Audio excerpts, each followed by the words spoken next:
thank you everybody for coming out and spending part of your Saturday with us with Sitting a Premiere Pro user group. Welcome to October. Um, Couple of announcements I want to make before we get too far into things. Adobe Max is coming up at the end of the month. If you have interest in going, it's probably too late. So no, I don't think so. But you can, I think you can still get passes for that. I believe I can get you a discount on a pass for that. So if you really want to go, let me know. I highly encourage it. It's a great couple of days. You get to see people like me and Kyle and a lot of other Adobe folks hanging around, and but the sessions are amazing, and the amount of knowledge and creative knowledge that's in that place in the LA Convention Center is great and amazing, and so highly recommend it. Going at least once and giving it a try. Um, but yeah, but like I said, if you are interested, please let me know. But let me know quickly because it's coming up in like 3 weeks. And I think the sessions are starting to fill up. A lot of them are completely full already, but you can probably still squeeze into some. And like I said, it's a couple days in LA, which, listen, LA sucks. Sorry, LA people, but I live in San Diego. That is infinitely better than LA, so I'm a little biased. But anyway, it's totally worth it. Totally worth it. So, trying to think if there's any other announcements to share. I know Media Pros just had Sitting on Media Pros just had their mixer or whatever last week, I think, or the week before. And I don't know any upcoming meetings that they have. So if anybody from Media Pros pops on, I'll let them promote their own stuff. And let's see, I guess that's it. Just on a personal note, I feel I have to share that my son, in his first year of soccer, he was made captain of the team today, which was pretty cool. He got to be captain, and he scored the Nice. game-winning goal, which was his first goal ever playing soccer. Um, And did you get it recorded? I did not. No, I was going You to. only had one job. I know. Well, okay, real quick, and then we'll get started here. But today, I didn't know this. Again, first year playing soccer since I was a kid. They do these silent game things where, like, you're not supposed to say, like, once a season, I guess, like, you're not supposed to say anything on the sidelines. We're supposed to stay quiet. You can cheer your child if they do something, or cheer your team if they score a goal, but you can't be shouting out to them, encouraging them, or like trying to coach them or whatever. And so I am, not that kind of parent. I totally am that kind of parent that screams from the sidelines. And it was very hard. But when he scored that goal today, I was up.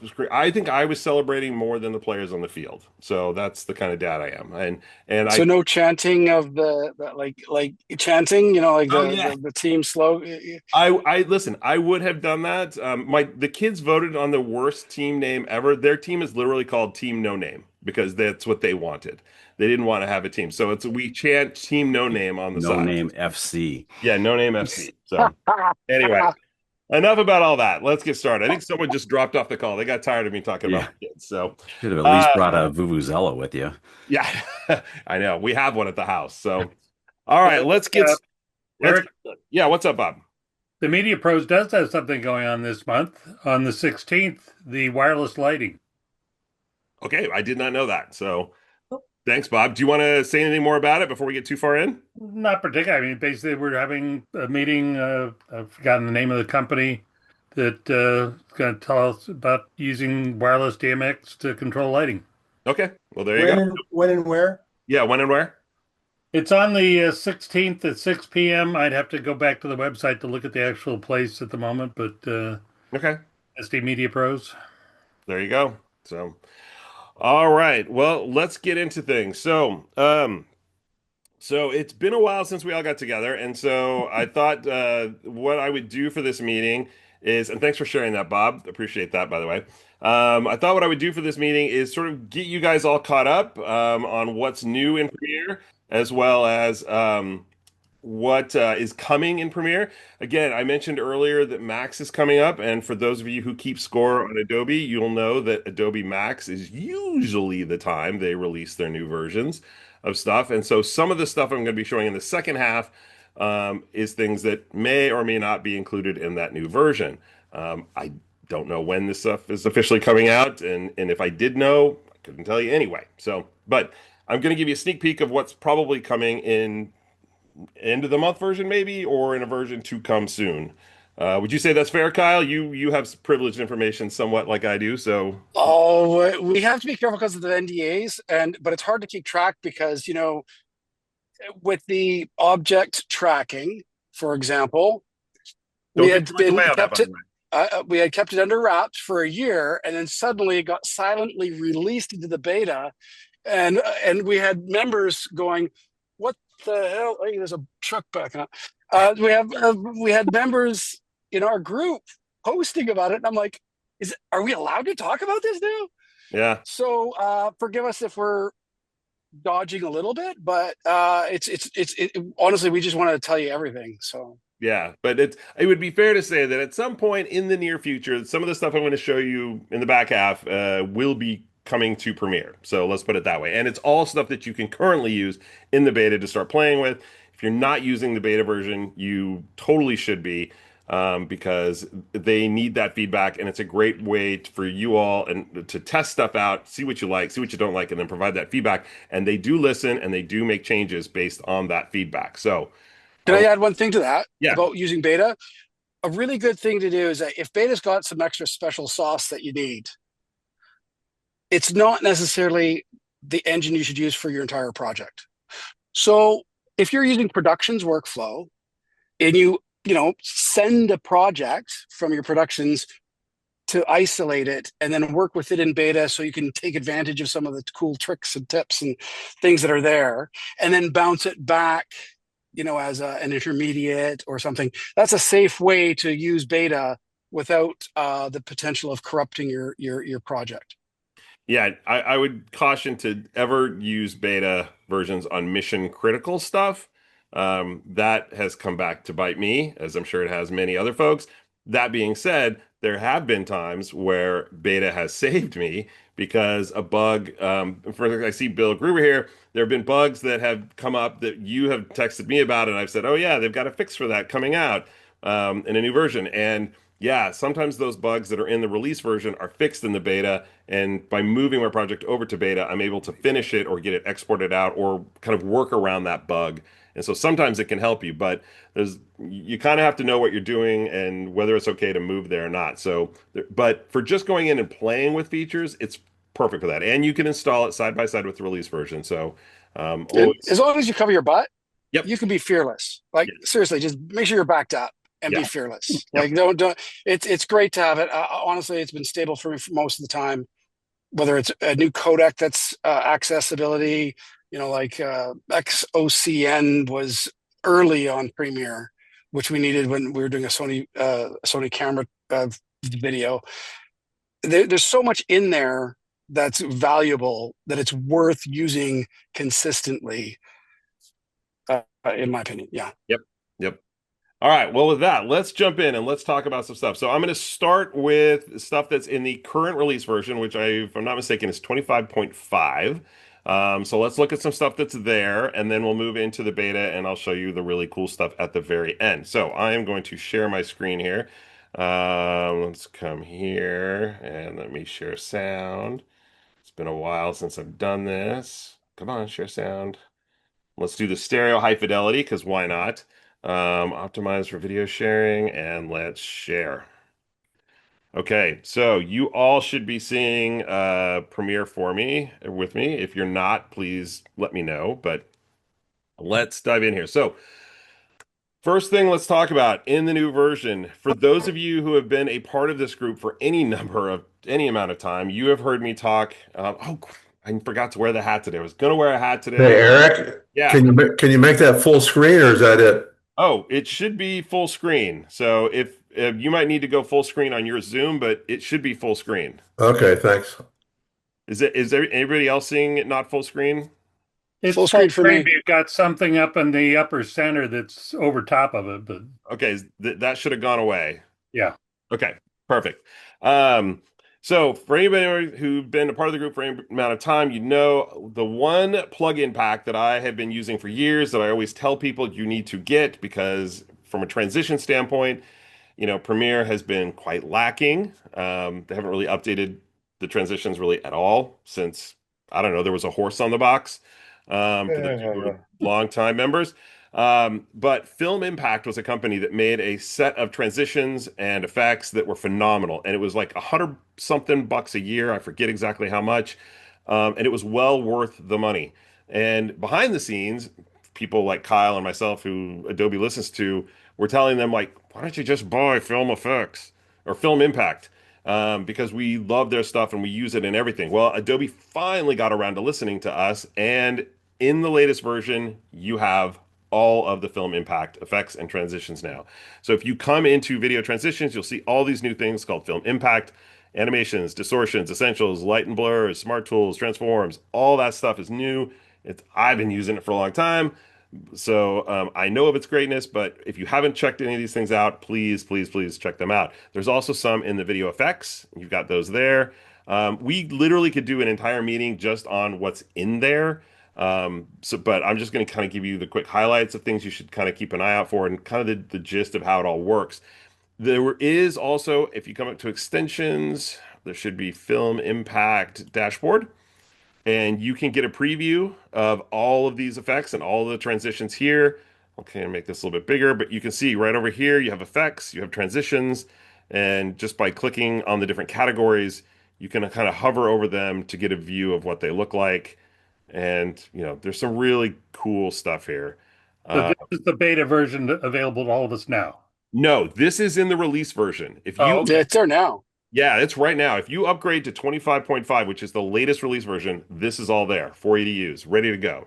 So yeah, first, all the stuff I'm showing right now, up until I say we're moving into beta, is all in the version you all can download. That's part of the release version.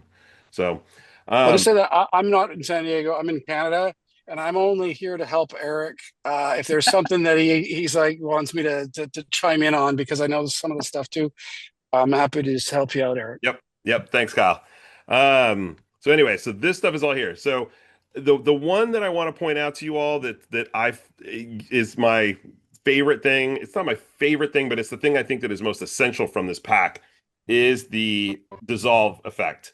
The cross dissolve in Premiere is not great. The film dissolve in Premiere is not as bad, but not great. The cross dissolve inside of Film Impact has been my default transition, my default cross dissolve since I got this pack. It's so nice. It's so good. And let me kind of just show you. So I have it on this effect, on this clip right here.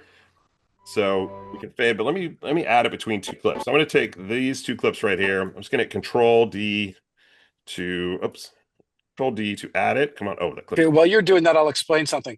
Premiere's dissolve was steppy. So it basically jumped in at 10% at the beginning of the dissolve. So it would just it didn't have that beautiful S curve that, it didn't have that. And so the Film Impact dissolve was what was being used for free for many years. Yep.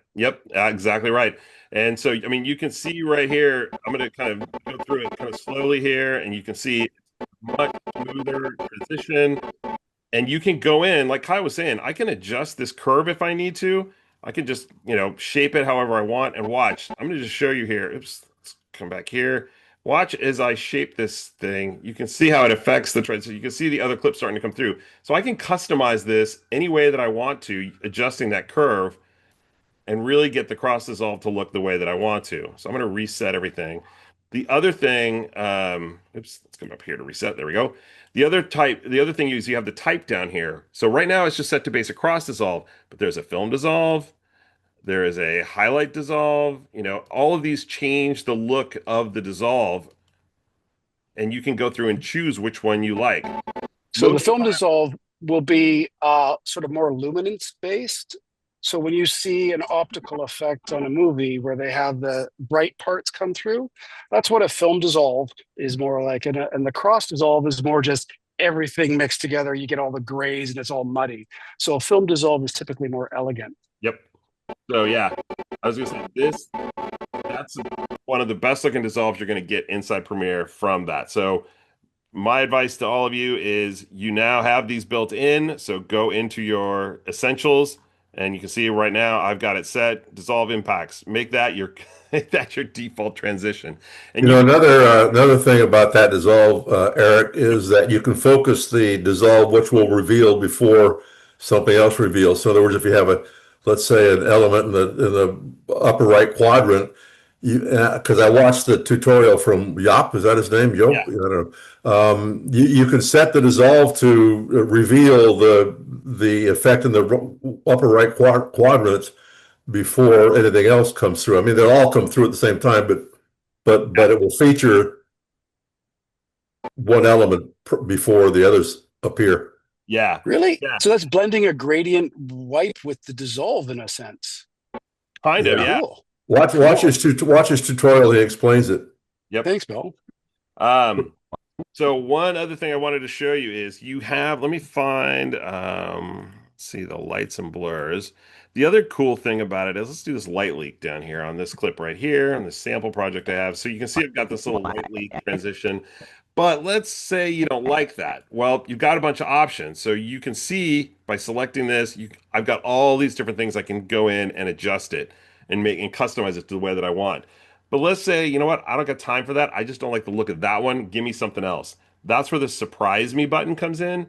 Just by clicking surprise me, it will change the effect and give you something completely different. And you know what? It's like, okay, yeah, I'm not a big fan of that one. Let's see. Okay, is that one more my speed? Nah, I'm not feeling that one. Let's just keep you just keep going until you get one you like.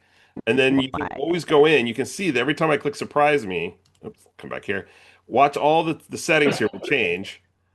Okay, so you're like, okay, this one's close. I like this one, but if it just had, maybe, I like the rotation, I want to change that. The spot amount, I want to adjust that a little bit. You can go through and change all of that to customize it to get it just the way you want. And you can always, if you decide, you know what, I really like the one I had 2 times ago now. I've changed my mind. You can always just undo and go back and find one of those, or you can go back to the very beginning and start where you're all over again. So, No, one of the cool things too is that these are all real time. yeah. Like you notice that his timeline isn't going red. Yep. Yeah, they're all GPU accelerated. So, Why you I could have, purify no problem playing. why I purify It's phenomenal. I can't say enough about this pack, this Film Impact stuff. I have a Film Impact hat that I was going to wear today just to sort of show my love for this stuff. If you select surprise me and then want to apply that surprise me to the next transition, will it remember that surprise me? No. If I understand your question correctly, no. That surprise me will only be for that one, that clip. If you add that transition onto another clip, it will reset to its default. But you can copy and paste the transition that you've got the custom look on to another clip. Does that make sense? Yes. Perfect. And if there's something that you love, that you go, oh, I love that, just save it as a favorite. Yep. Right? Yep. Yeah, you can just save that as a favorite and then so as a preset. So is Film Impact included now with Premiere in the beta? No, it's not in the beta. It's in release. This is if you go and Okay. download 25.5, which is the current release version, it's there. Well, One of the other things. Well, where is 25.5? Because I'm in the Acrobat, or what do you call it? The Creative Creative Cloud. Cloud. They're also 25.4. There should be in Premiere. You should be able to update. Yeah, there should be an update button, and you can update. So let me know afterwards, and I can kind of help you, navigate that if you're having trouble finding it. No, that was $500 a year or something for Impact. Film Impact. It wasn't that expensive. Yeah, it was like 400. Well, for me, Canadian. So maybe 300 Like US, 350 about US. 100 and no, like a little over 100. Yeah, Was it for Yeah. a year? yeah. 'Cause I signed up when he went. Again, I've been using it for a long time. So as soon as he went to subscription, I went in and I got the Big Bang thing or whatever it was. Yeah. I was paying 120 a year, I think. But I think Yeah, That's what- okay. so. Yeah. Anyway, it's concluded. So I mean, if you think Yeah, about it, 120 is what it was. okay. Sorry, I just for me, all those effects packages cost a lot of I extra know. dough. Yeah. Red And- Giant and is like, the I- one that's the well, most expensive. Yeah, I loved Red Giant looks and Colorista and all that. And I gotta say, man, having this included is a big plus. I mean, Yep. we all struggle sometimes with subs and all the bloody money we pay out. It's great to get a break every once in a while like this. Yep, totally. Well, one other thing I wanted to show, and again, as in future meetings, we'll kind of dive more into this and kind of go into some of the other effects and things like that. But a couple things that I wanted to show real quick was this thing called Motion Tween, which is I love. So I've got this animation, which is my old company logo here at the end of this little video. And so if I want this to shrink down in size, most of us would just use keyframes and just the scale up here in the effects controls. But with Motion Tween, made a cut in the clip. I want it to start at this size and I want it to end at that size. And by adding the Motion Tween, which is over here in Smart Tools, you've got Motion Tween. I just drop that on between the two clips. Again, this clip is just at that side, that size. It will automatically move it for me with no keyframes. And I can shorten it up, that effect up, to make it quicker. And of course, I can do the opposite and make it really slow.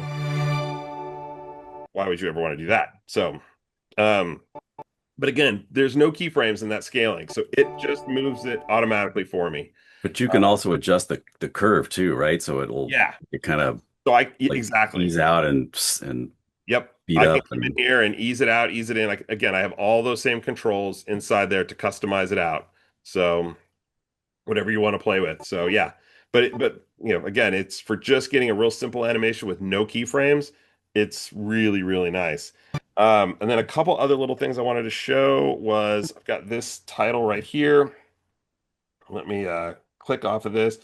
One thing that Premiere doesn't have is unless you use like Mr. Horse, it doesn't have any good text animator, kind of like After Effects does. Film Impact does have a text animator. You can see it right here. You can just drop it onto this clip. And this is just this lower third, and you can see it's really, it gives it a nice little animate on. And again, it's all customizable. So you can come in and start playing with it. You can hit surprise me and let's see what this looks like. it's really, That didn't play back on our end, I think. Oh, there it is. it's really, Let's see. So you can kind of see how it comes up here like this, kind of flying in by There you character. go.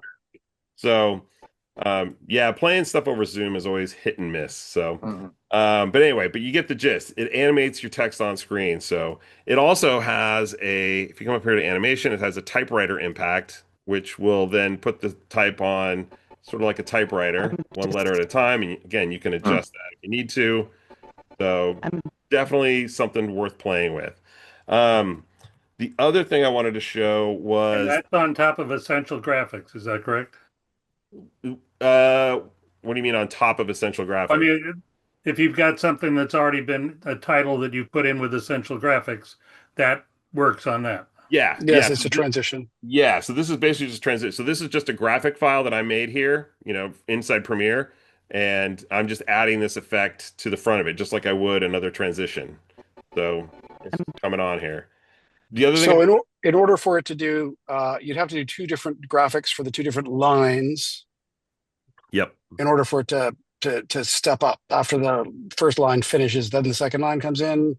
yeah. If you wanted to, you still have to if you wanted to do customize, you wanted to change each line to be independent of each other, you'd have to do two separate graphics and then drop that effect on. But I just created one and then just dropped it on just for ease of demo purposes. But the other thing I wanted to show too is they've got these cool little motion impacts. So you can add this little pop to it, and I'll show you what that does. This is better for logos and for graphics than text, but you can see it kind of pops it up on screen with a little bit of motion blur, and it looks really nice. And they've got let's see, the spin one. I think the spring is the other one I like to use quite a bit. I think you see that as well, but it just kind of pops on as well. So Eric, I haven't added any this way, like the typical way. What I was doing is I was going into the actual panel and struggling with adding effects because it's different. So if you open up the panel, the extension, and try to add from there, this is a good heads up, you guys, because it becomes a little frustrating. And I got through it, no problem. But if you were to add one of these clips or effects, transitions, to like this, Okay. I got a warning saying, it can't be added. Just did it. Right. So what you have to do is you have to select the clip Yes. and then add the effect. And it will, if it's a transition, it will add it at the beginning and the end. Which we just saw down here. Yeah. And what that means, I get to work with a group of. So there's two ways to do it. Yeah, for me this transition panel is nice, but I for whatever reason I don't like adding stuff from here. The effects, yes, I can add the effects here. So for instance, if I wanted to add this effect to this clip, I can add that on. It's compound blur. Let's see, click apply. I should add that on there. See, I love seeing them. Oh, cool. I like that picture. I like that look. So yeah, it's good as like a reference preview thing, and then maybe still exactly drag it out of the effects panel instead. I use this mostly just to sort of see, okay, what's this one do? Yeah, I kind of like that. All right, I'll add that one. And then like I didn't realize that this little preview panel existed when they added it, and I was still going out to the Film Impact site. Oh, the website? Yeah, to look because I knew that they had the master list there, and now I know I can just open this up if the next time I need to go kind of scan through. Yep. Yeah, it's really handy. So that's a real kind of high level, quick, dirty overview of Film Impact and all the new stuff they've added. Again, future meetings, we'll dive a little bit deeper into all that. And I should try to see if we can get the guy that ran the company. I think his name is it Jap or Jop? I think it's Yop. I think it's Yop. I think if we can get him to come out, that would be great. He's agreed to come onto our show, but it was busy last couple of weeks for him, right? So yeah, a bit busy. Yeah, he's got a lot going on. His company just got bought by Adobe. I'm sure he's, out, lighting $100 bills on fire because I know I would be. So anyway, so that is that. Okay, so moving on, something else I wanted to show you in the new version, and this is something kind of small, but it's a cool thing here. So let me go over to this one. Okay, so waveforms. It used to be that waveforms on your timeline were just pretty much there. Now they are adjustable, and this is just a little thing, but it's a handy thing. So if I'm going to set 2 keyframes here on my timeline, I'll watch my waveforms as I adjust that volume level. You can see it. So it is a little thing, yes, but I love this. I love being able to instantly look at my timeline and see where things are happening and where I put keyframes. Because usually on my bigger timelines, if I come out here, like I've got music and I'm trying to sync up the music or make sure the music ducked in the right place, I can instantly look at this timeline and go, okay, yeah, granted, this is a pretty simple timeline, but I can instantly look and go, yeah, the music's stuck there, it's stuck there, I'm all set, I'm ready to go. So I really love that feature. So just a little thing in the new one, if you haven't played it. One limitation on that, which we've asked for, is that if you're trying to do dynamically, like literally playing and trying to listen, is being able to hear and see the waveform change. And we'll see if that happens. Yeah, because right now I use the bracket keys a lot when I'm trying to adjust volume. So for right now, like I've highlighted that keyframe. If I hit play, let me come back a little bit. So if I hit play to testing. The test is intended for individuals.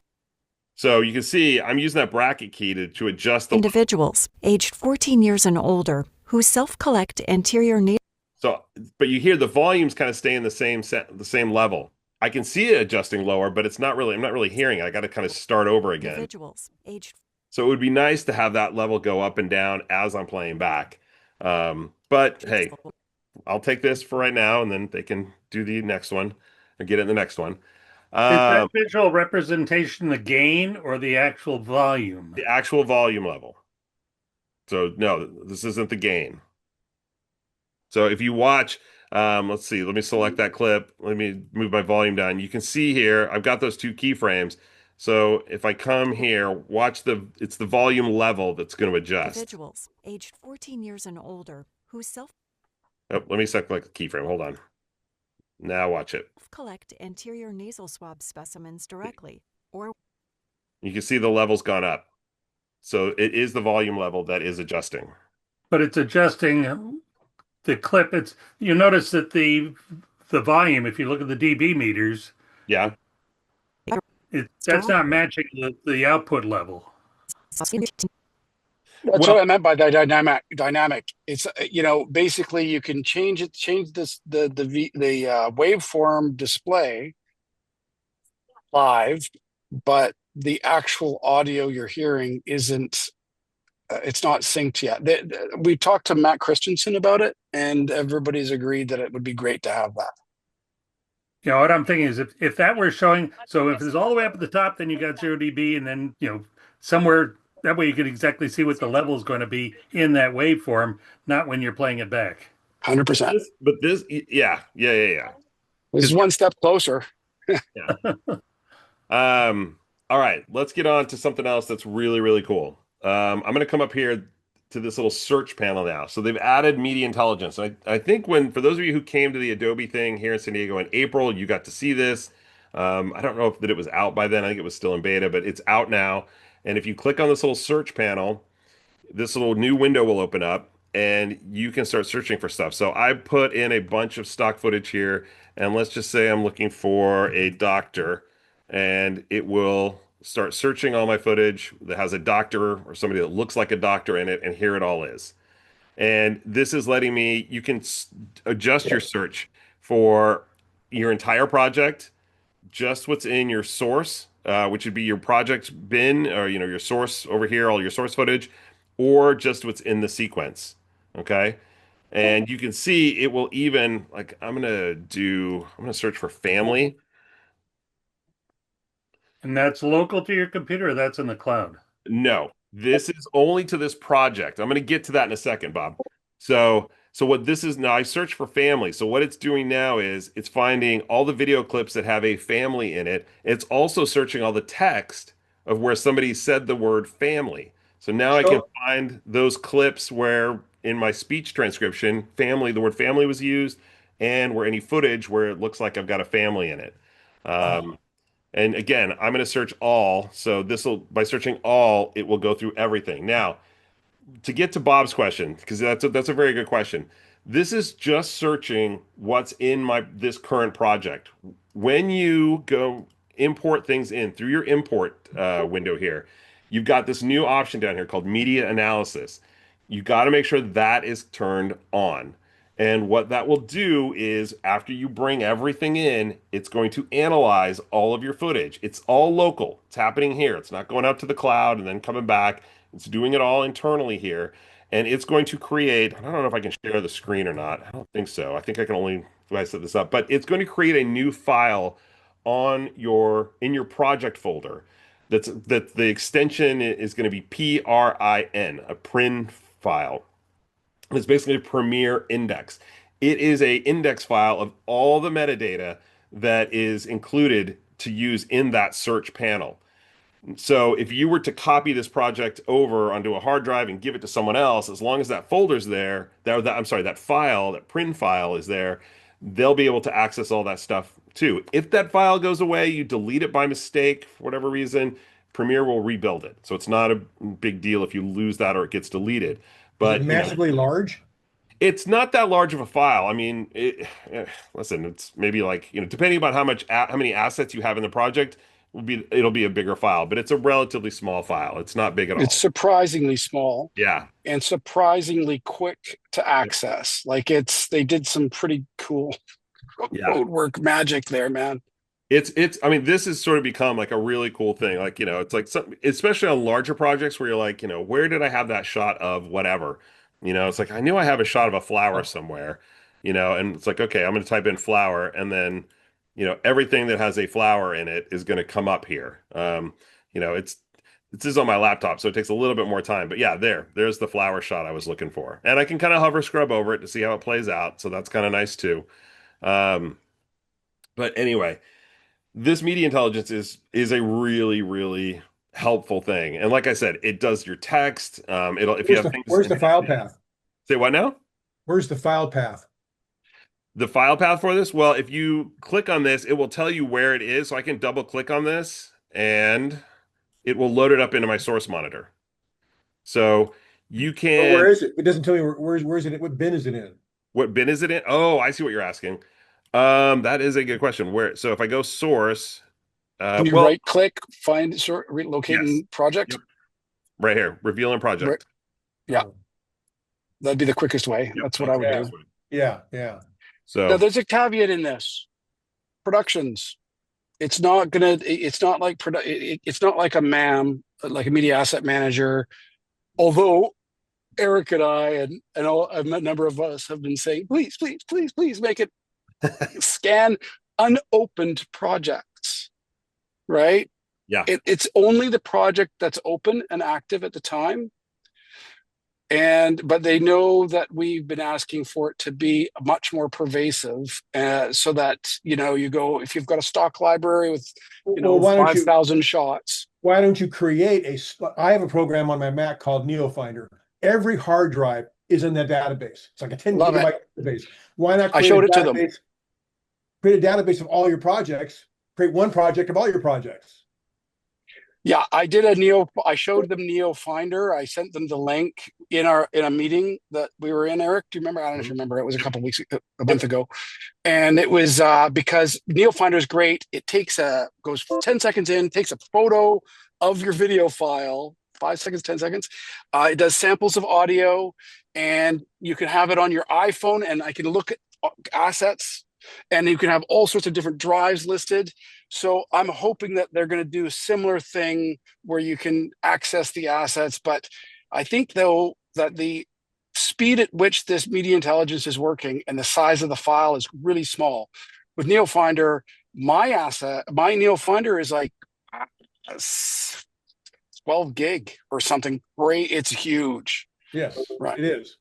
The thing that I asked for, and I think a lot of other folks ask for, is, for instance, on my workstation that I have here, not the laptop I'm doing this demo on, but my desktop system, I have a folder on one of my external drives that's called stock footage. And within that folder, I have footage from Pond5, from iStock, from Getty, from Adobe, from Dissolve, all the stock footage houses that I buy from.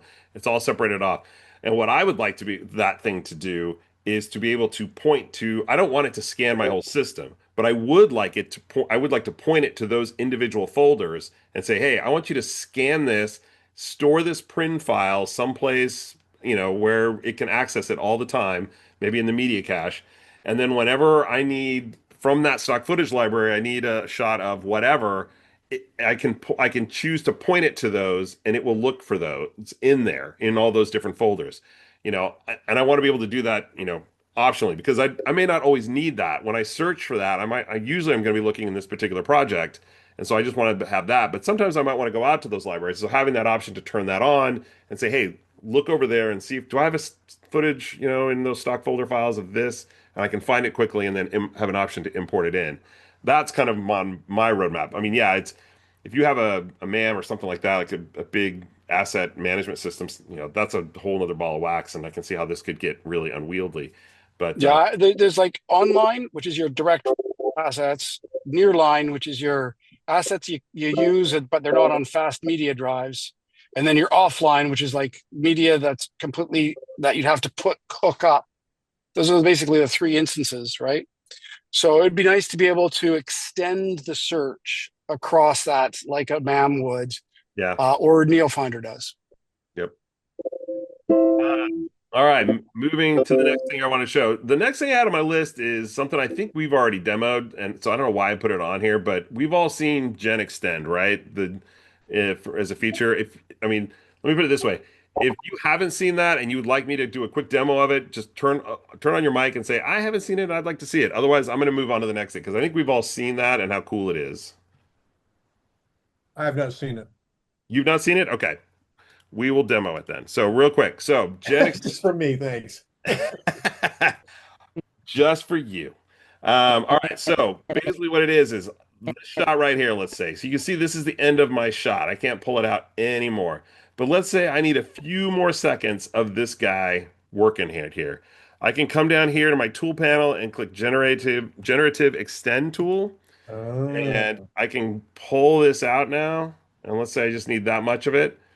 And so what it's going to do is it's going to analyze that. It's going to send up to the cloud, and then it's going to send me back that much more of that guy working. So that won't take your audio out of sync with what's previous. Well, no, it shouldn't. Unless you have Ripple on. Yeah, exactly. Yeah, it will do up to 2 seconds of video and up to 10 seconds of audio. And but we'll keep everything in sync prior to it. Yeah, it should. So, because you're just building on from it doesn't change the shot earlier. Yeah, it doesn't change the shot earlier at all. There's some caveats to this that you need to know about. So it's going to give you, and Kyle, correct me if I'm wrong here, it's going to give you an 8-bit MP4 file, Okay, so if you're working with ProRes, footage that's 422 log, well, we'll get to log in a second, but if it's ProRes 422, you're not getting that back. Okay, you're Yeah. getting an MP4 file. So your color space is going to be different, and the MP4 file is going to be 8-bit, and so have some compression on it. The other thing is if you're working with log footage, you really should put a LUT or do some simple color grade on it because it doesn't work with log footage. You're not going to get log footage back from it. So, correct it as you want it to look before you do this, and then that's the look that will sort of come back on the file for you. Yeah, it's a bit of a pain. You basically have to you're creating an intermediate, and they're aware that there was a shift in color. Yeah, when it came to the 8-bit, they're aware of it, and there's not really a solution because, creating a ProRes level file and the amount of calculations and the data transfer online, there's a bunch of parameters that impact the cost. Because if you think about millions of people doing it around the world, then it adds up. So yeah. It's and I should also say here, I thought that they got that bump or that kind of brightness shift was prominent when it was in beta, but I haven't really noticed it too much since it's gone. Yeah, I think it's because they make a new clip of the whole thing. Yeah. And then so you're basically dumbing down the file so that it matches, if I'm not mistaken. And so you can see right now, you can tell what is AI generated by looking right here. So if we play it now, part of that team. So it just extended him out, just kind of standing there, which is fine. That might be all that I need. Can you ever lower your resolution, maybe, so it'll play better? Yeah. Or is that just? I'm not seeing any frame changes. Well, let's see. Can you see where it says AI generated? Oh yeah. Okay. Yeah. So He never moved in the. But he's not moving. Part of that. Yeah, he's not moving a whole lot. You can So see that's the same thing as add a frame hold, basically. Well, his hand is moving. I don't know if you guys can see that. Yeah, I can see his hand moving. Yeah. Yeah, when there is more movement, if somebody were dancing, it works too. Yeah. Great. I use this a lot when I have to cut interviews short. When people say, "Hey, we want you to cut right in the middle of that sentence before he says this other thing that legal won't allow us to let this guy say." I'll drop, I'll make that cut. And before I used to use a time remap just to sort of, slow him down a little bit, so I could fade out, if I needed to.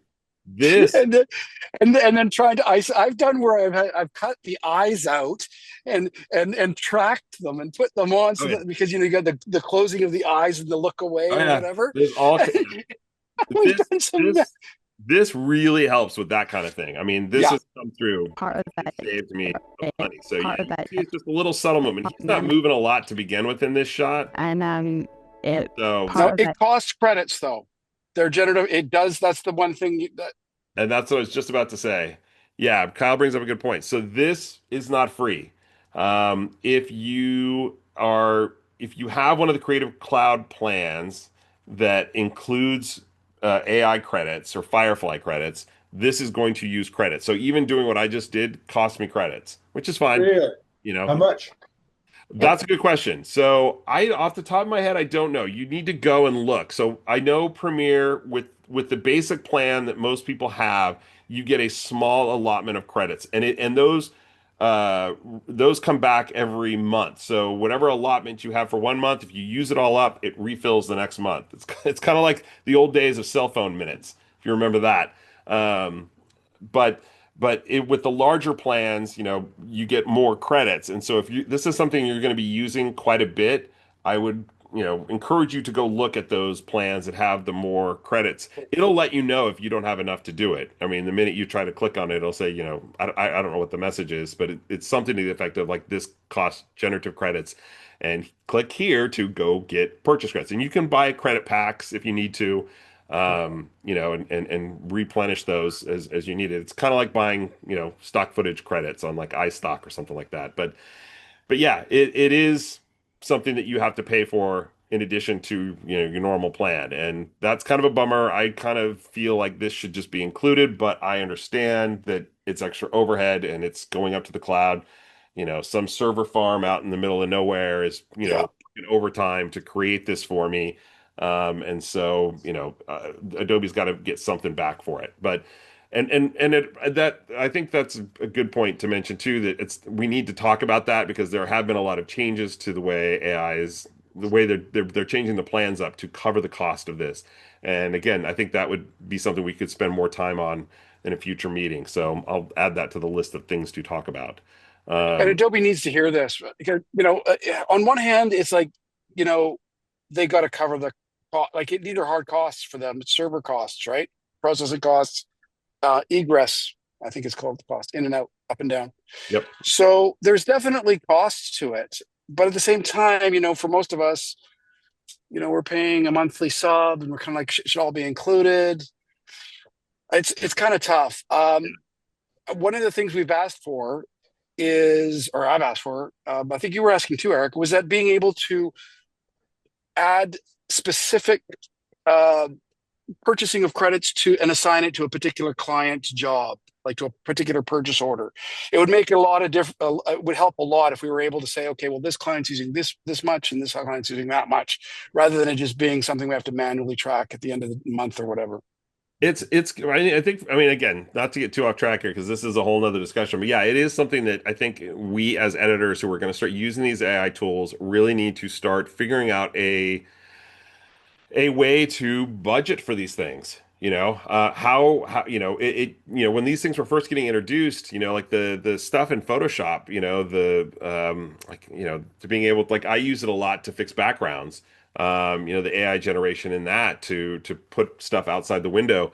For a while there when that was all new, it was all free and it was all part of Photoshop. But now that stuff is costing credits. And so, yeah, you have to sort of sit down before you do a project and, as you're budgeting, figure, okay, how much AI might I need for this? And if you don't have a plan that includes enough credits to cover that, and you have to buy a credit pack, it's something you're gonna have to budget for because you don't want to lose money because and listen, it doesn't always get it right. Like I talked about doing using it for interviews, I might try it 3 or 4 times before I finally get a clip that looks good. I can right click on this little AI generate thing and you can see it says generate again, revert to original, good output, poor output. You can let them know, so I'll let them know you did a good job. Yeah, and there's an ethical question, of course, about having to say that you put something that's AI generated in a video sometimes, right? Like it's important, to be honest with your viewer, honest with your client, and not misrepresent. There's a lot more to that conversation. But I don't want to distract you. Yeah, no, that's like I said, I think that's a good thing to cover. And, we could do a whole AI meeting just talking about the credits, the new plans, and then all that kind of stuff. Cause that's a good conversation to have. So, all right, let's keep it moving. One other point about that. So you would not be using this in a workflow where you're going to be sending your product out to a colorist to color all your clips in your whole production. That is a very good question. So, it would depend, I would say you could send it off to him. You're able to do that. There is a clip that is generated, that is tacked on to there and you can get that clip and it can be colored. It could be color, when you send it off to Resolve or wherever you're going to color it, it could be a clip that will be tacked onto that. I haven't tested that workflow with Resolve yet as to how it works with that and how it comes in if you send out an XML, but there is a clip that's put there. But again, it's an 8-bit MP4 file. So how is it going to work? What I'd suggest if you're going to do that is, old school way of making sure you have trace backs to the original. I always have, if I do something like that, I always have the original down below. Because whether it's a nest, whether it's a sub clip or whatever it is, I always have the original down below, and I disable it or I mute that track, so that when the 4 video tracks of XML come through for a Resolve session, it has the new file, and then they've got a backup. But there is no backup if that was AI generated. Well, you copy it up. You make a copy of it. You raise it up higher. And then you put the original down below it, disabled. Disabled won't send it to the XML. But if you if you have a track dedicated to muted original source, then that will come up in the XML and you can tell your colorists, okay, everything on video track 5 is original as a backup. Yeah. And you can always do, if render and replace too. So it will take that file with that AI, and then you can choose to render and replace it, make it its own new file, and then your colors can work with that. So I don't think that that's an ideal situation, but if it's going to be an issue, that's something that you can do, and then that becomes a whole new self-contained clip with that tacked onto it. I'm just saying that my last thing that I sent up to a colors was ProRes 444, and if I use some generative AI on there, and they're going to get just an MP4 to tack on the end, that's going to make a little bit of fun. Well, yeah. Again, early days for this tech, but I think for a lot of workflows, it's going to be a great addition. But yeah, for higher end workflows, there's going to be things kinks you're going to have to work out at this point. Hopefully as it develops, things will smooth out a little bit. So color people and file people heard us say that we want it to be kind of where it matches the codec. Yeah. So, FFmpeg, right, is the engine for making that happen, whether it's legal or not, who knows? But that engine to get to basically create new codecs, now it gets to be tricky with red, files, where they're in folders and they're yeah. Anyway, just wanted to mention that my daughter's calling, so I'm gonna have to boot. All right. Good to see you guys. Kyle. Take care, man. Okay. Cheers, Bye-bye. man. Goodbye. All right. So, Eric, yeah. is there any kind of feature where it shows you where to cut, to meet the most of social media's algorithms? No. You just have to figure that out yourself, because it's supposed to be. I'd rather have one that shortens than makes it longer, but that's me. Yeah, no, we don't have that yet. Okay. So moving on, a couple of things I want to show. And this might be something I've shown in the past, so I'll just go through it real quickly, but it's sort of as a reminder here. I'm going to come to this thing over here. I'm going to change over to my audio workspace. Just a reminder, if you've forgotten, you didn't know, I kind of want to talk about music. There is a ton of free music and free sound effects inside of Premiere. So if you just come to the Essential Sound panel, you can click on Music or Sound Effects, click on Free, and then you've got all the tracks that you can play and preview. And if you wanted to, you can click on this button down here that says Timeline Sync and click that on, and now it will play the video with the music. Yeah, that's really not my jam. So you can come to the next one. And say, yeah, and you can adjust the volume. So okay, that was a little loud. Okay, let me unmute that. The test with adult collected anterior nasal samples directly from individuals aged 2 years or older. So that looks pretty good. So you can just It's drop so that cool, in. man. So you can just drop that in and boom, add to project, and then boom, it's yours. And it's free. Okay, did I mention it was free? Okay, So time out. This music is whose music? I don't know whose music it is, but it's free for you to use. If you were to post it on YouTube, you're not going to get a copyright infringement? No, Because you should not. It's I- cleared. It's Listen, cleared. I own a music license, and I was using it on my videos, and all of a sudden I got all these flags from YouTube. I had to go in and each one individually tell them, I have a license, because the music is being used by multiple people. And one of them, the biggest, Getty, said, we own that music, even though the owner of the music licensed it to multiple licenses. That used to happen to me with a company that I used to use for music, Smart Sound. I used to get that all the time. I haven't had that come up in a long time. Most of the music libraries, be it DeWolf is my main one, Artlist is another big one. You know what? As you know, I don't give a shit about my music. It's just background noise. Right.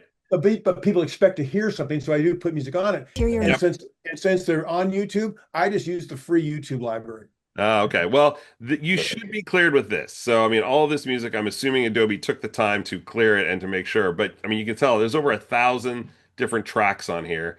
And again, you can fine tune the tempo, the duration.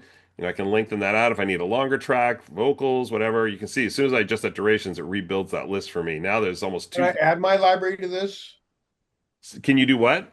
add my library of music to this so I can use so I can preview? That's a good question. I don't think you can because this is Great pulling. No, question. you can't. Because this is looking at Adobe stock Yeah. and, Okay. and it's pulling from that. That, however, would be a great feature, being able to again point to a file or folder you have with music and saying add that here so I can see that. Yeah, we did that we asked that about that and sound effects, of course. Yep. So yeah, that would be really nice. But anyway, just a reminder, all that's there. And again, you have sound effects library as well too. You can find all these different things here. It's all, and you can always click on the free thing and and find all the free stuff.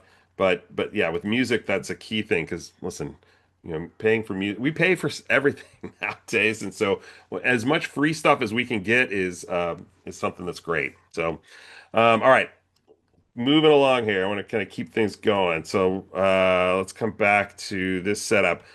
One thing I wanted to show, this is kind of a little thing, but for me, I do a lot of subtitling now because clients are asking for it.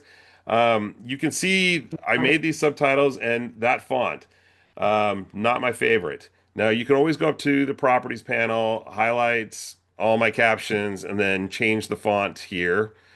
But you can now go to preferences and go to graphics, and you can now set a default subtitle and text font. So right now the default is to this. I like Arial because that's the kind of guy that I am. And so I'm going to find Arial in here, and let's see where it is. Come on. You should have had a daughter. If you like. So I do have a daughter. Okay, well, that's why you like Ariel then. Yeah. You know how many times I've seen that movie? Ugh. Anyway, I don't want to get it. So anyway, default subtitle and text font. I can change that to Arial, and now anytime I create a new subtitle or font, it's going to create that, or it's going to create it using that Arial font.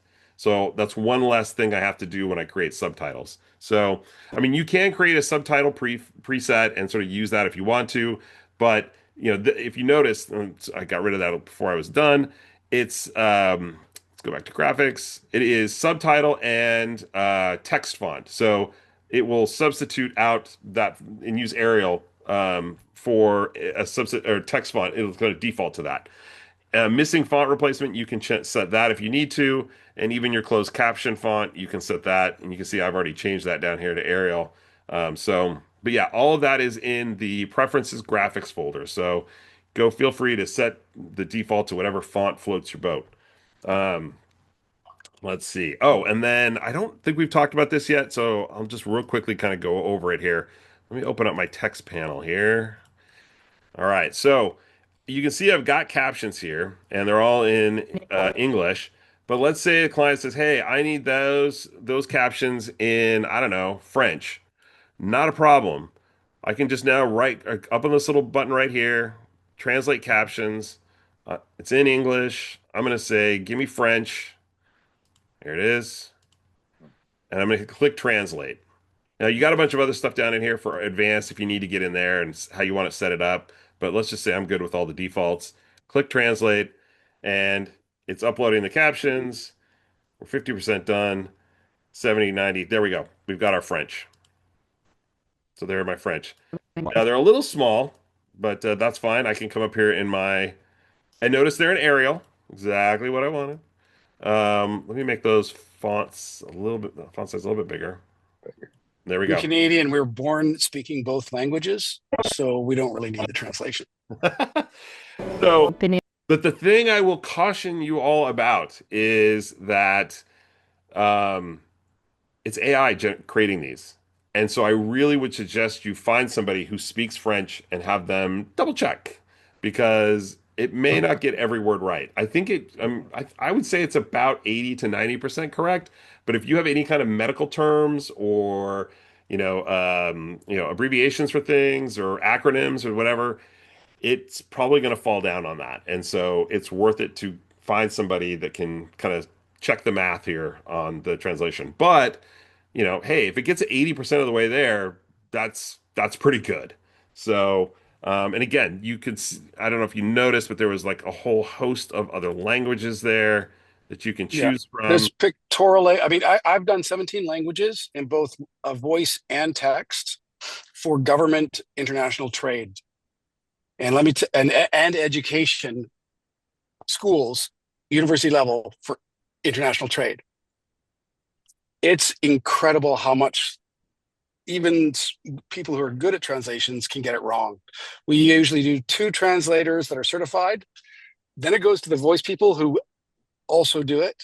And so what I've had 4 people translate and have confirmed that it was correct, and still at the back end have changes to one word, like a leader. How many ways can you say leader? In the Arabic, there's a couple of kinds. One is a leader that's oppressive. We wanted a leader that was inspiring for positive change. They'd used the wrong one.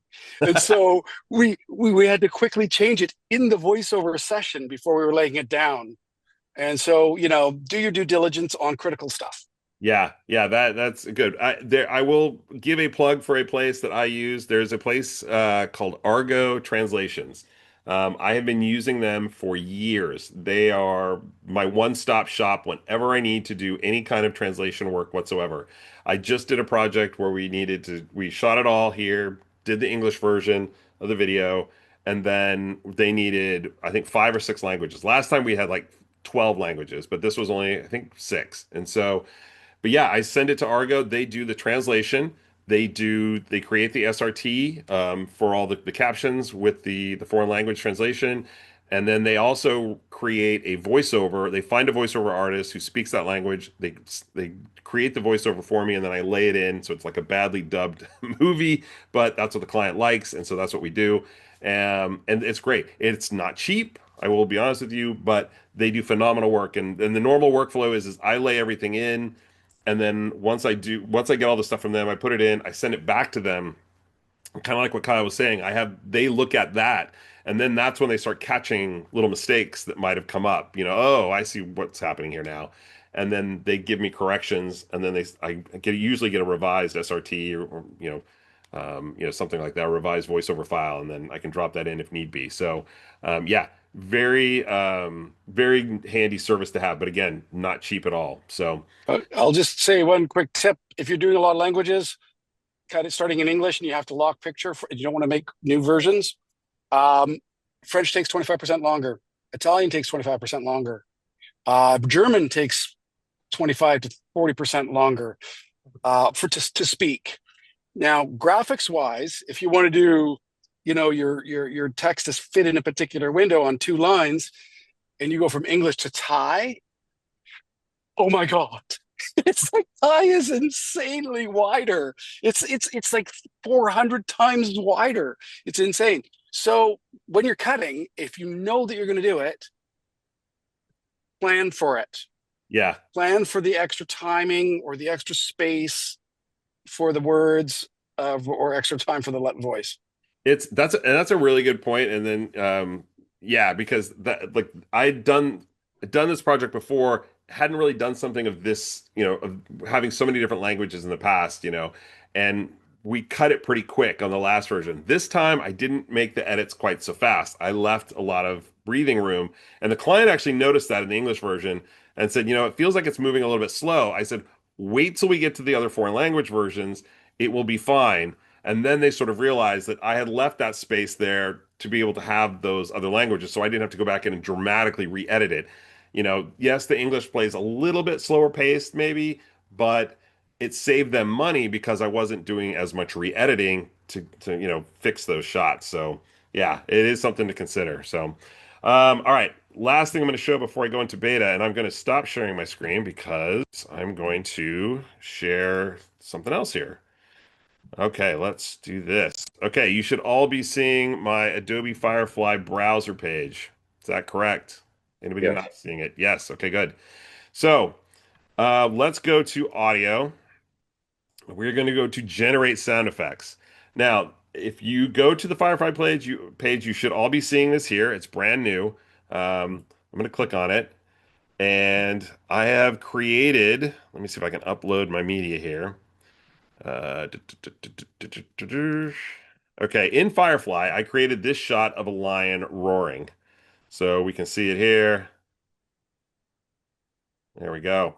So That's a pretty cool shot. And hey, listen, I got to give Adobe Firefly some credit. That looks pretty good. I've been a little rough on Adobe with Firefly, their text to video. But that, I mean, I'm not a lion tamer, but that looks pretty real to me. So, but MGM didn't give you a copyright infringement on that? which didn't? MGM didn't give you a copyright? No, but they might after this. Okay, but it does need a roar. So I'm going to come up here in the prompt. I'm just going to say lion roar. Now, if I do this, it's going to just create a lion roar for me and it's not going to sync up. I really need it to sync up with that roar. You can see when he does it in the video here. So what you can do is you can record your own voice watching the video and use that as a guide. Okay. Now, this worked in theory in testing. I didn't do it when I had this other mic pulled in. So hopefully this will all go well. So let's try this here. So I'm going to go record voice and let's see if it works here.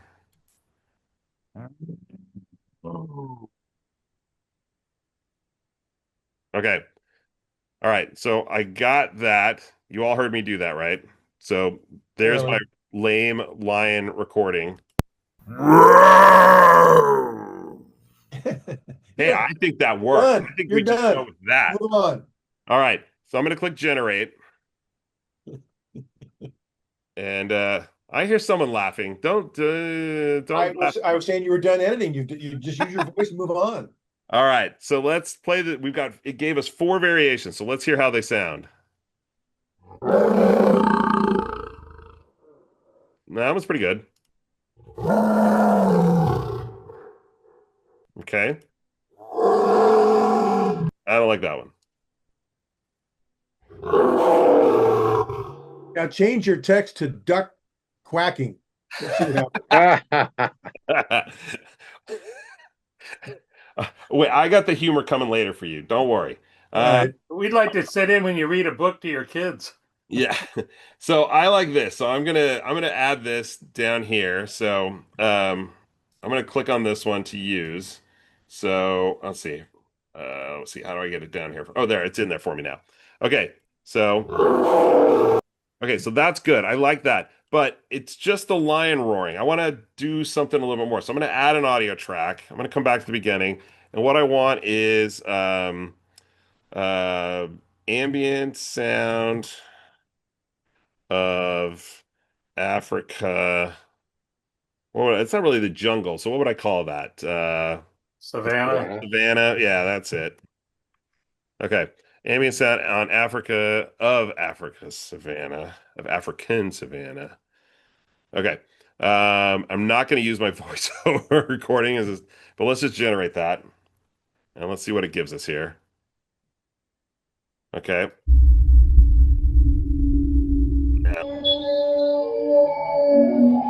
Yeah, that's a little creepy. Ooh. I like that one. That one's get too little. Okay, I'm gonna go with this one. All right, so now I've added that in there. So now I can play it back. The African Savannah sounds a little loud. So what I can do is I can adjust the volume level for that and make it a little quieter. And then try it again and see how it's... So there we go. Now I've got it. So from just using AI prompts, I've created a lion roar using my own voice and the background audio to go with it. And if I like all that, I can just click download, and then it'll let me download that file onto my system. So, and that costs you credits, or you pay once a month fee for this? That's credits. So yeah, everything I just did cost me some credits. All generative AI that uses the Firefly engine and you can actually choose a different engine in Firefly, by the way, will cost you credits. Yep. So you can experiment for free. It's when you download the final version. No, you generate it. If you're gonna hit up their server if you're gonna tax their server and make it work, you're paying for it. Yeah. Anything that you generate, you're pulling the handle on the side of the slot machine. So, it's going to cost you. So now, when you get into like the lion creation here, so I use the. Let me go into image. So I use the text to image, or actually, I'm sorry. It was in video. Let's go back. I created it with video, the text to video. Now you'll see over here. Let's come up, please. Go While up. you're looking, I'm going to say, I believe that you, with your basic package, you get a certain number of credits You do. included. None? Zero? Or is No, it just you the pro do get package? some. You do get some, but it's a pretty minimal amount. It's not enough. It's just enough to make you go, damn, need don't this. stop me. Yeah, it's a very drug dealer mentality of like it, it just gives you a little taste of it. And it's like, oh man, I need that good stuff. But you can Really see, comes into the balance of cost, right? How much time does it cost you to go find a lion with sound effects and search it versus the time that it costs to do this? Really, So- what's the value? yeah, so you can see down here uses 100 credits. So, and if you notice, so the resolution, like this is what I use to create a lion. So I type my prompt here. The resolution is 540. That's going to cost me 100. Watch if I bump it up to 720, it's now 250. If I go up to 1080, it's now 500 credits. Wow. And that's for every creation. So, yeah, For 5 seconds. yeah, and up to 5 seconds. So, it's not free. What is that in Doe, though? What is that? What are 500 credits in Doe? That's a good question. I don't know, to be honest with you. I haven't really looked to see, I mean, I know that I have a lot of credits, and so and I don't use AI all that much, so I haven't really hit that threshold of Kyle. Someone like Marcus probably hits that threshold like in the first hour of every Monday. Yeah. And I want to let you guys know also that when we're in meetings with them, we're not rolling over and saying, "Oh, that's great, thanks, bill us more." We actually are pretty vocal, saying, "No, we have to explain this stuff, and we're going to get beat up, and also because we're editing and we don't want to pay for it either." We're just like, no. Hey, Eric. Yeah. I hate to ask this question, but can you, for a quick moment, go over Frame.io? I'm paying $159 a year for Frame.io, and I know it's native inside Premiere now, but I've got all these projects in Frame.io, and I don't know how to really to navigate to Premiere Pro. So, right now is not a good time to do that, and I'll explain why. Because Frame.io, so there's a new version of Frame.io coming. Are you talking about inside Premiere or just on the website? Well, I've got a standalone version of it. Okay. So, I mean, the high level view of it, and we can spend a couple minutes on that. So let me share my screen again here. Hold on.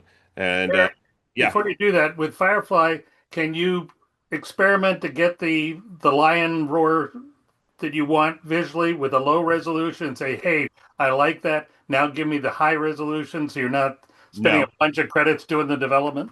No. Really? We've asked for that. Yeah, Kyle, that came up because, again, and I always go back to AI feels like a slot machine to me. You're going to pull that handle and you're going to hope that you get what you want. And if not, you got to pull it again. And unfortunately, the way that the AI generation works is that, you can take that video that you got and use it as a reference, but there's no guarantee that it's going to come out exactly the same, unfortunately. And so one of the things that for that more advanced level that we're pushing for is essentially node-based generative AI. So when you have a background and you have a subject foreground and you have a face, okay? Say you want to change the clothing or you want to change the face, but you want to keep everything else, right? In order to do that, it has to sort of be, each channel has to be nodes. And so I've read, I think it was Marcus was talking about it, and a couple other people, about how if you do your prompt engineering, you build it so that the prompt has nodes where it separates each department, wardrobe, lighting, background, etc. So if your prompt is designed originally, I'm not talking about Firefly, I'm talking about other tools. If you design it in such a way where you build it with control embedded in the first ask, you might stand a chance of being able to have more nuanced changes and still keep it. But again, what we're trying to do is try to do the object selection thing with saying, hey, can you just change this part, but keep everything else? Because my clients approved everything else. They just want to make a change. Adobe knows this. They've heard it from us. Yep. So we'll see what happens. All right, Bill, real quick, just because we could do a whole meeting on Frame.io, and that's something we could try to do in the future. But basically, so and feel free to come on and let me know like what you do know, or what maybe what you'd like to know, and we can cover that real quick before I get to Well, I mean, I've got Frame.io, as I said, as standalone right now, and so if I were to open it up in Premiere Pro, Yeah. Would I find all the projects that I now have in Frame.io? Yes, you should. So, and that's what I was kind of trying to get to. So, Frame.io just went from version 3 to version 4, which is what I'm looking at right here. And this is in the website version of Frame.io, not in Premiere. The version 4 update for Premiere hasn't, an integration with Premiere hasn't really happened yet. So it's what it is now is you've got the comment panel that allows you to upload to Frame, but you don't have, it used to be you see something similar to this inside of Premiere in that panel.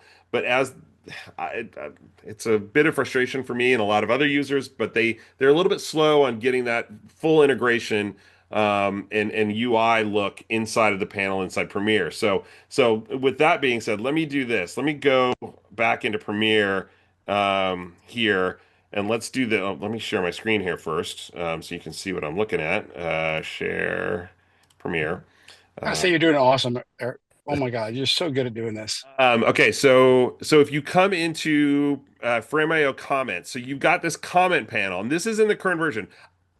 Between you and me, Bill, I expect that in the 2026 version of Premiere that comes out at the end of probably this month at max, my guess is that they will have finished this off, and what we will see in Premiere will look a lot more like it used to.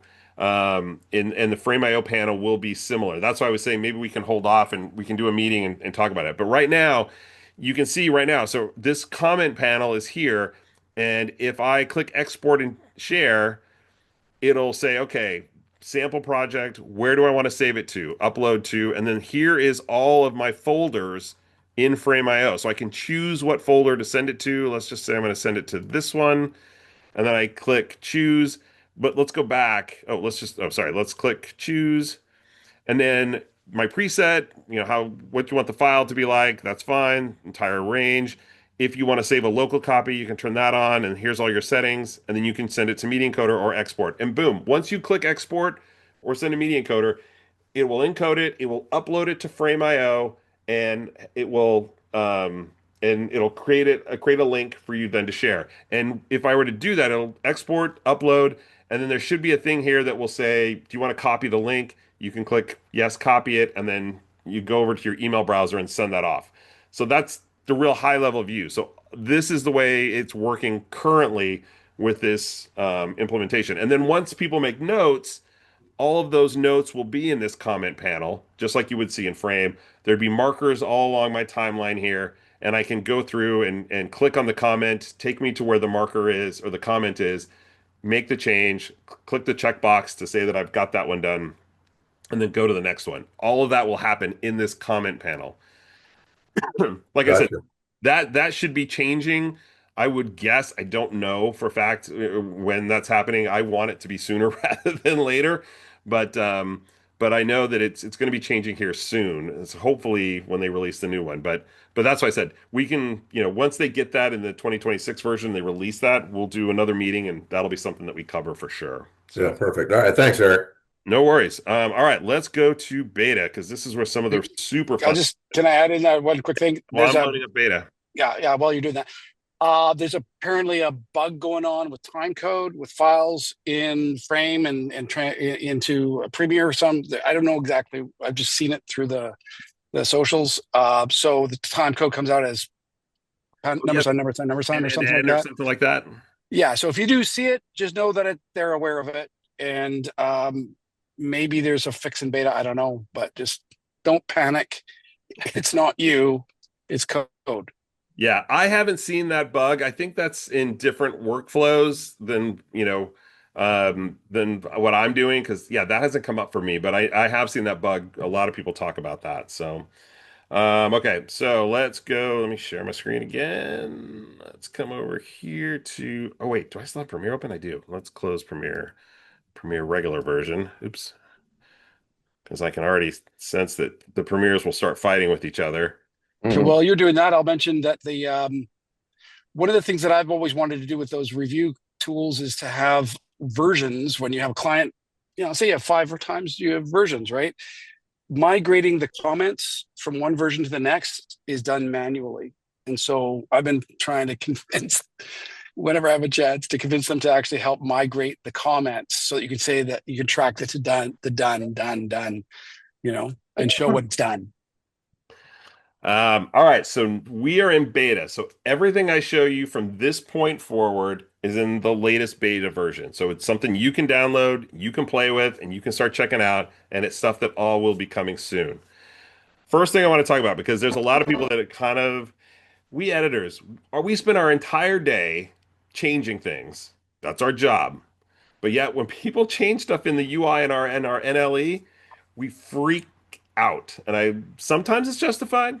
Sometimes it's like, come on, people. We can't keep the same thing all the time. You got to change things. And this has been something that I think I've seen some people complain about, but I actually kind of really like it. Remember, if you clicked on this clip and you right clicked on it, you got this giant menu list of all this stuff. Okay. And you had to scroll through it to find that thing. They have done us a favor and shrunk it to this. Now, everything is still there, but it's all tucked away. So video actions now has the frame hold, add frame hold, insert, field options, time into all that stuff that used to be itemized list in this long thing is now under there. And they've just tucked in a lot of these different things so that you can find things a little bit quicker. It's a little bit cleaner. And they've done that throughout the app. So it's very nice. I like it. It just helps me find things a little bit quicker. I've heard some people say that, I have extra mouse clicks. You know what? Matt Christensen did a lot of research to make it was a pet project that he did, and this was he did a lot of good work on it, Yeah. mapping it, color. We saw the actual map. It was a crazy amount of work. Yeah. And he's done a great job. I didn't even know it was done. I went into the software and I was able to find what I needed to, because he's paid attention to what is logical. Yeah. It's really, really nice. Okay. Moving on. Something else I wanted to share. So let me load up a clip here. Okay, so I've got this clip here. Oh. Yeah. Is there a question? Okay. Yeah, you cut out for a second. I just didn't know. Sorry. I did want to know, this is all free, right? The beta's free? Yeah, beta's free. Download and play away. So Okay. So something I want to show. This is kind of off of the search panel. They've added something new over here to search similar frames. And so, you can, let me find something here. Let me find something different here. Let's go to this B-roll. I'm gonna click on this. So if I click on this, find similar frames, it's going to take this frame and then it's going to kind of go off of that and find things that look similar in my project. So I can say, oh yeah, that looks pretty good. I might want that next to this. I might want that shot next to this. You can start finding shots that look similar. And again, same thing. I can search the source, I can search the sequence, but it's really a tool for trying to find things that might match to that real quick, isolate it down and find shots that look similar to what I've got in the program or the source monitor. So really like this for helping you find stuff, finding that B-roll, or finding that shot that might look good with this next to it before you put it in. So that's part of media intelligence. So Yep. you have to have scanned your material. It has to know what it's all there. Let it to do its thing. It takes a bit of time. Yep. But if you do, that's what you get. So yeah, that print file is a wonderful, wonderful thing. So, all right, So moving again, on. that's local, and you need to make sure that if you've got multiple takes of what was done in your, on set, you've got to import them all into your project in order for them to be found. Yes, this is all local. All the media intelligence search stuff like that we just talked about is all project based. So it's all stuff that's inside this project and has been scanned and the metadata has been filed. So yeah, if you have footage on other drives that are not ingested into Premiere, can't see it right now. Won't find it. So let's see here. So another little thing here. So I'm going to double click this interview clip. And so source monitor upgrade. So for the longest time, I've got this interview here, and let's play it. And then we also have. Okay, so for the longest time, you've been able to see it visually with the video, or I can see the audio. But now we've got a new button. And guess what that button does? Oh my goodness, we can see all of it together now. So now you can see the video and audio waveforms at the same time. Very strong non-clinical research I can zoom development in. organization that's based I here need in San to Diego. kind of And dial they- in. and I they can get adjust involved in those. I projects want to from make one bigger. discovery all the way to NDA and BLA. So you can now see those waveforms. When I cut interviews together, I'm always looking at the waveforms to sort of find where my sound bites are. And usually I'm toggling back and forth. If I'm not using a text-based method to edit, I'm going back and forth between these because I can see on the waveform like where the person on camera is talking and then when they stop and when the interviewer is talking, asking the question. And I just want those sound bites of the person on camera.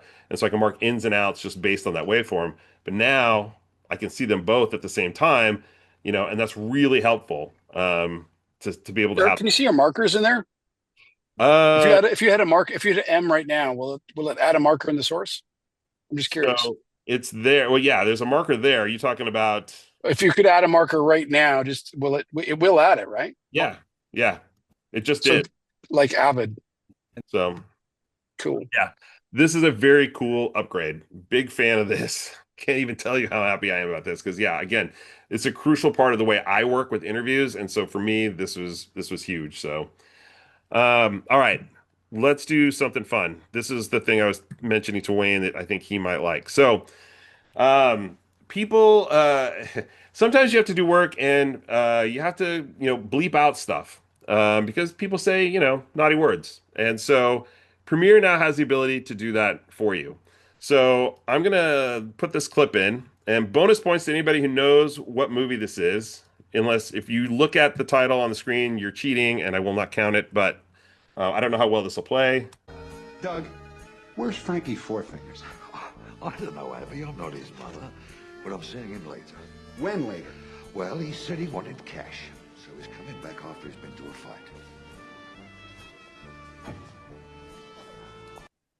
And then we also have a very. Yep, let's do this. Sorry. A fight? What do you mean? What do you mean a fight? A boxing match? Is there gambling involved?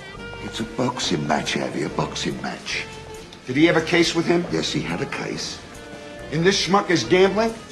It's not lock, stock, and two smoking barrels. I've got a problem with gambling fucking four. Oh, drop the F-bomb. Okay, does anybody know what this movie is without looking? Is it Lock, Stock? No, but close. It's Snatch. So for anybody who's never seen the movie Snatch, a Guy Ritchie film, it is a great film, but a lot of swear words. So if we wanted to get rid of the swear words, I could easily go through and just search here and, pull them out. And you can see right here, I've got my kid's favorite F word right there. No, I'm just kidding. My kids don't swear. But if we wanted to get rid of it, it's real easy to now. So I can come up here and I'm going to click censored words list. And I'm going to put that word on my list. You can see I've already done it because, I did a demo of this beforehand. So that word is in there. So now all I have to do is I'm going to come up here and I'm going to, why don't I see, okay, search. I'm going to search for that F word. And I'm going to replace. And what it will give me the option to do, wait, why isn't that working here? So, I have to filter words, censored words. So it's seeing there that now it's highlighted it. I'm going to apply an effect. I can choose to either beep it, mute it, dog bark, toy horn, duck quack, or you can do a custom. I happen to like the duck quack, so I'm going to choose that. And I'm going to apply to that one. Okay, so now if I play this again. I've got a problem with gambling Four Fingers. Did y'all hear that? Yeah. Okay. So just one more time. I've got a problem with gambling Four Fingers. All right. So with custom, can you put your own word? Yes, you could. You can. Yeah, you should be able to upload a sound. Let me see if I can go back to my text panel here. You go to custom, and then it will allow you to choose a WAV file, choose whatever you want. and drop that in. So, and again, you can, there's all different kinds of the sounds there. You can choose from all those, you know, or like I said, you can upload your own, or you can just drop it out. You can bleep it. That's Gambling fourth thing. Oh, well, once it assigns it there, yeah, you have to, it'll do it for the next one. So, but anyway, that's censoring text or profanity or whatever, or any word for that matter. They designed it for profanity, but you can use it for, whatever word you want. But anyway, it's a nice tool. I don't know how often I'll be using that. I don't have a lot of swear words in my projects, but good to know this is there, You never know.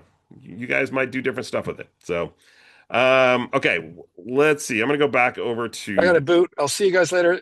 Thanks for having me. Yeah. Thanks, Kyle. All Good right. to see you, man. Right on, brother. Ciao. All right. So, a couple more things to show before we wrap up. So, I've got this project right here. This is my sample project. There's a new feature. So, we looked at the media intelligence, which sort of, helped us find footage.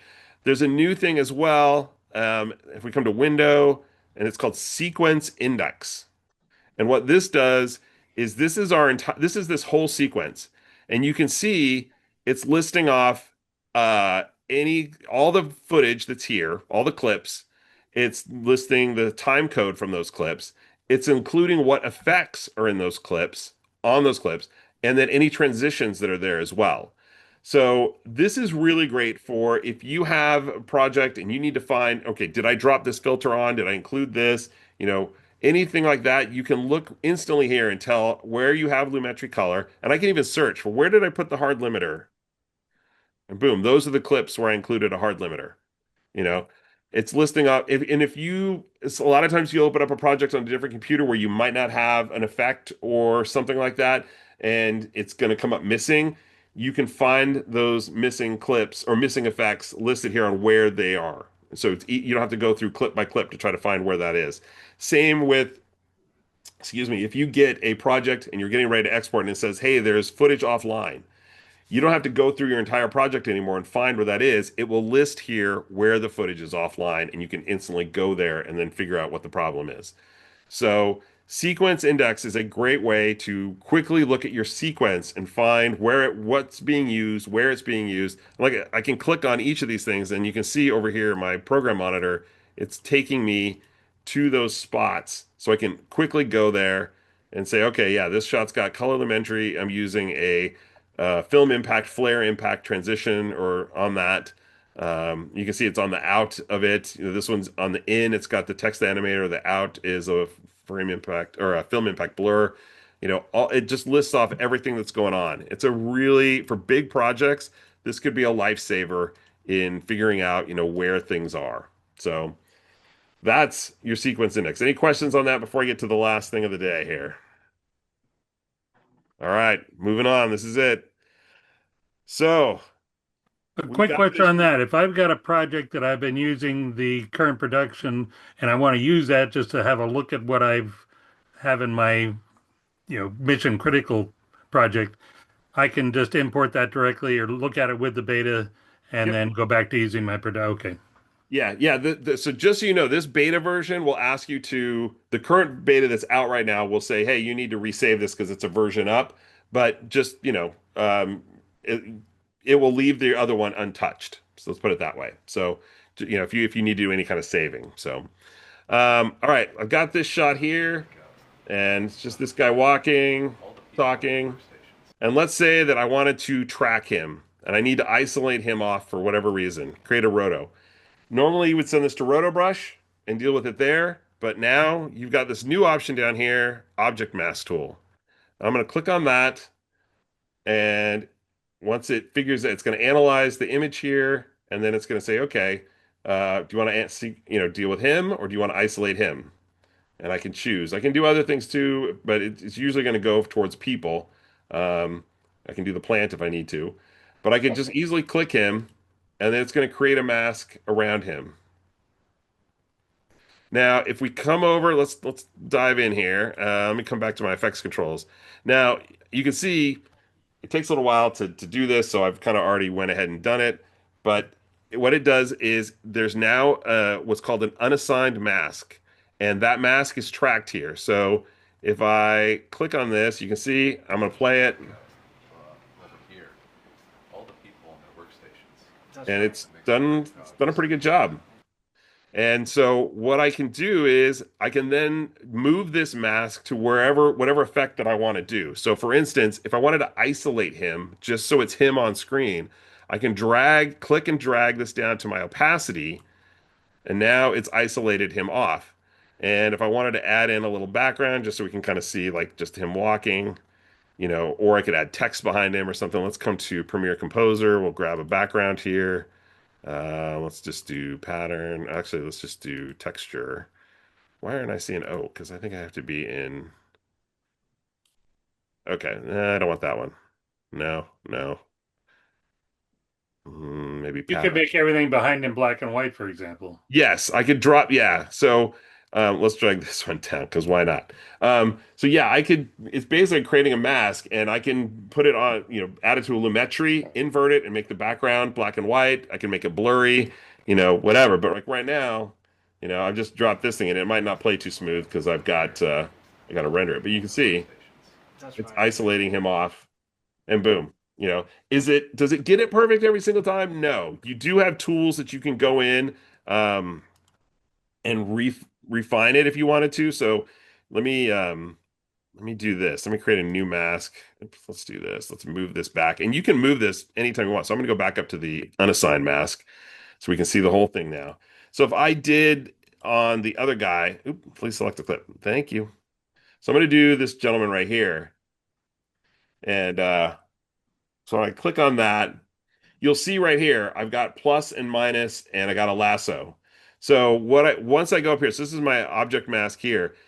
The play controls are set up object mask forward, backwards, and then this one does front to back. So if you're in the middle of a shot, you can choose the front to back, and it will analyze it to the end of the shot and then start back over at the beginning and then get the whole thing. So it's not like you have to make sure you're at the beginning of the shot and then go forward or go backwards.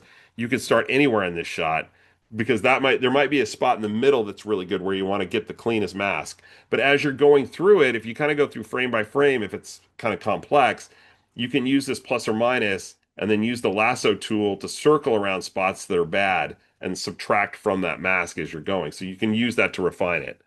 But let me show you some other examples here of stuff that I did. So this clip is of a guy. I shot this at an event. Pat, probably, if Pat's still on the call, he knows who this is. I know who that is.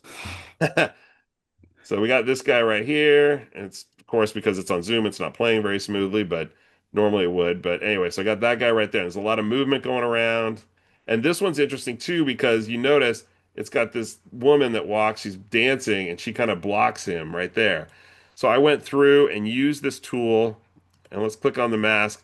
So as we scrub through this, you'll see that as somebody moves through the frame, it didn't get it 100% perfect, but it still did a pretty good job accounting for that occlusion that happened. And then once we get the other woman who comes through, you'll see how it's still, it's right there is a bad spot, so you probably want to fix that. But for the most part, it accounted for her and kept the mask of him good. It's nice that it's doing at least 90% of the work for you automatically. It is. Yeah, it does a lot of the work for you.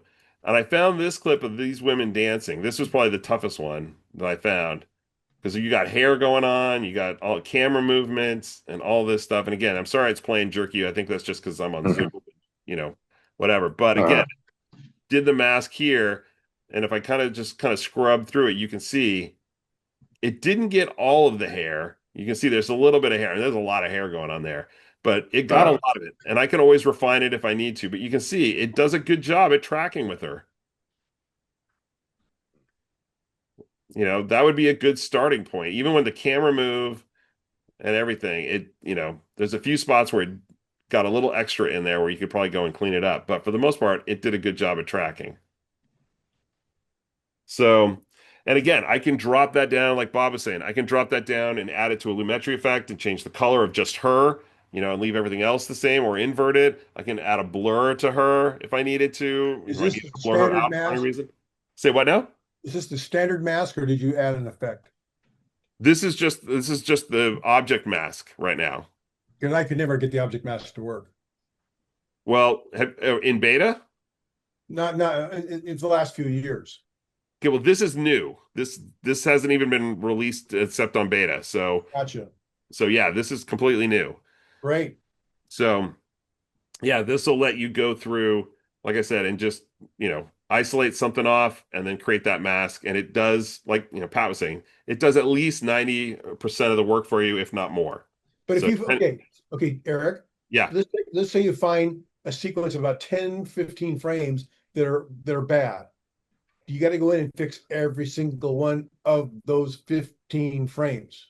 Yes. That's the bitch. That's why I never could use it before. Well, but let me ask you this. This is doing 90% of the work for you, and you just have to go in and clean up 10 frames out of however many frames there might be. I mean, the way it worked for me, the old way, was when I was manually setting keyframes and letting the computer figure out the 30 frames in between. If there was a mistake, I was only dealing with 2 keyframes. I wasn't dealing with 30. Right now, and I'm assuming that I don't know how well this works, but it looks like it works great. But the problem is if it's bad on 10 frames, you got to fix every single one of those 10 frames. Yeah, that's true. But again, in the past, I didn't have to do that.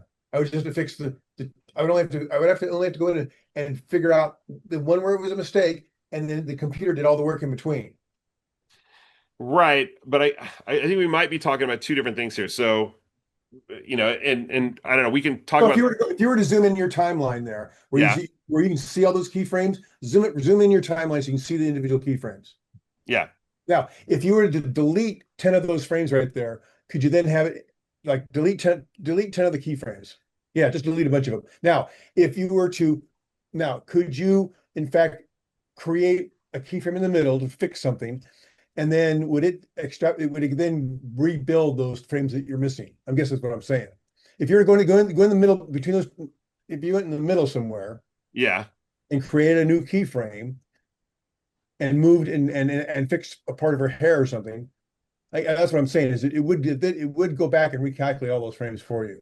Yeah, and it's still, I mean, it will. You can go back through and adjust it, and then just click the button to track so much forward. work for me to have to delete a shitload of keyframes because if I let the thing, if the computer went click click click click creating all these bad keyframes, I had to fix all those bad keyframes.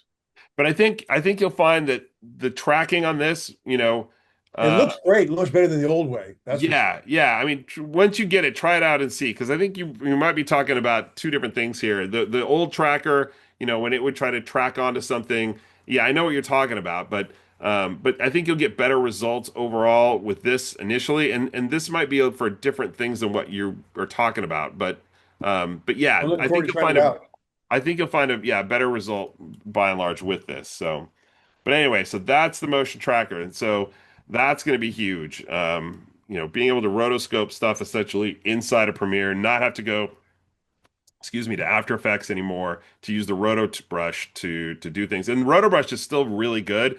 And there are times where you're going to want to use Roto brush for a number of reasons. For instance, this woman's hair is perfect for Roto brush because of how kind of big and like all those little fine edges that are around it, with the motion blur, that's going to be hard for this tracker to pick up. But Roto brush inside After Effects is going to totally grab that with with some of the tools it has. But as a starting point, this is pretty good. So, all right, that's what I got. So I'm going to stop sharing my screen. Before I do that though, are there any questions on any of this stuff in beta before we wrap up here? Can we just go on Google to get the beta version? You don't even have to go to Google. Just open your Creative Cloud app, and there'll be a whole section here. Let me stop sharing my screen here, and let me see if I can. Application window. I'll share that. So let me minimize this. So you should all see my screen here. If you come to the Creative Cloud app, there should be apps over here, and then you're going to see there should be something for beta.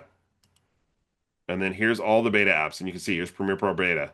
So you can just install it from here, and away you go. So it won't delete your existing Premiere? No, it will live side by side. And they are the only thing I'll warn you about, kind of like what we talked about before, is that if you open something up in beta, it'll ask you to save a new version. So you'll want to keep your old version. Beta, don't use beta for anything mission critical at this point. It's really just for playing and testing, and seeing how things work.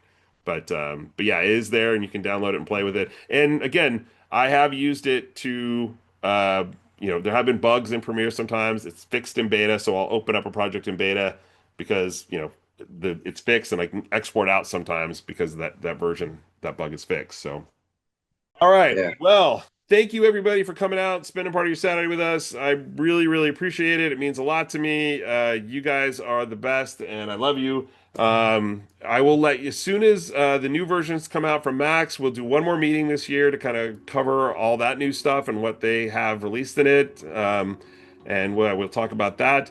And with that, yeah, we'll see you all next month at the next meeting. Take care, everybody.